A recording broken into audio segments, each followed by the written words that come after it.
This set of notes is going to be over the cranium. The cranium are just your skull bones and does not include your facial feature or your facial bones.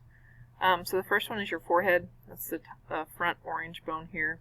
So it's the frontal bone. It's your forehead. It also is the roof of your nasal cavities and your orbits. It's the roof of your orbits. So your orbits are your eye sockets.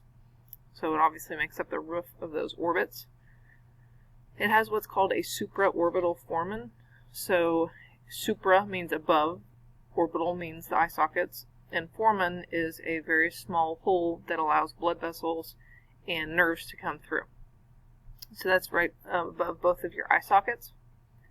And the suture that holds your frontal bone to your parietal bone is called the coronal suture. So you can see this suture, as when babies are born, these are not completely ossified, which allows movement in the birthing canal. And so it's going to be with the frontal bone, and then behind it is called the parietal bone. So that brings us to the parietal bone. That is the blue. You have two parietal bones, one on each side of your skull. So they make up the side walls of your cranium, and it also makes up the roof of your cranium.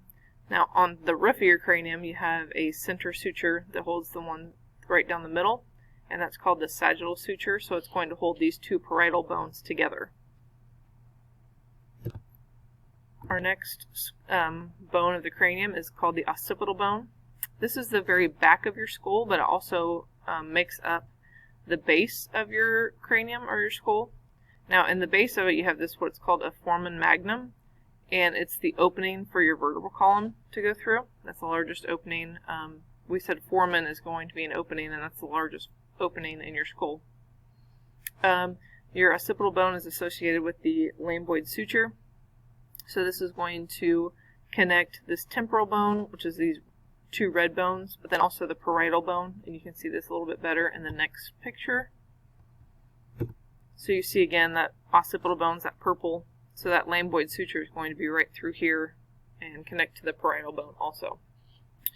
So your temporal bones are right here on the sides of your cranium, but they also go underneath and make up the floor of your cranium, which you saw in this last picture. So it's also going to help make up the floor. It's also going to make up the floor and the sides that goes into your orbits or your eye sockets. Now this one, the temporal bone, is associated with your squamous suture, and your squamous suture is right here. It's going to be between the temporal bone and that parietal bone.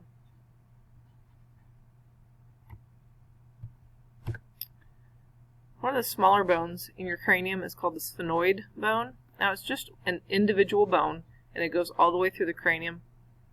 It does make up the very base of the cranium, but you also see it, this purple bone right here. It makes up the sides of the skull, and it will be the floor and the sides of the orbits for the. Here's, you can see it's an irregular bone up here, and it goes, that just makes up the sides and those floors of the orbits. Another smaller one is called ethmoid. You can't see this near as well, but it's that blue bone right in there. It's going to be the roof and walls of the nasal cavity. It also makes up part of the cranium. It is also an irregular bone in the cranium, and it also makes up this walls, the medial walls of the orbits. Now we've been talking about sutures. One thing that's associated with the sutures are your fontanelles, and this is in an infantile skull or baby's skull. When we talk about those soft spots, this is what they are. They're a fibrous membrane that hasn't completely ossified yet.